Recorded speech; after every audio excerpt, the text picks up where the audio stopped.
Ah, wow, das war urgeil. Es war gerade eine Ruhe bei mir in der Wohnung. Da war ein riesen Food gehabt. Eine urweite, große Food. Und zum Glück habe ich einen Elefantenbär.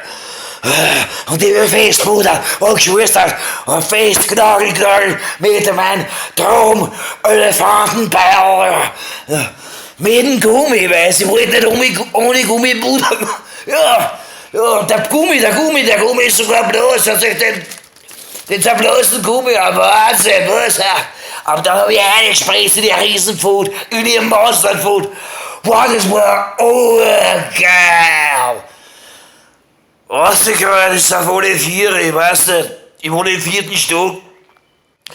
Vielleicht ist es so ähnlich unten, vielleicht ist es oben cooler, da oben gestolpert. Ich bin an der Hustenwase, von lauter Bude habe ich jetzt an der Hustenwase. Und an der roten Schelle wie eine Sau. Ja, weil Elefantenbär hat sich jetzt niedergelegt, der ist jetzt schlaf. Jetzt ist er nur 65 cm lang und 2 cm breit.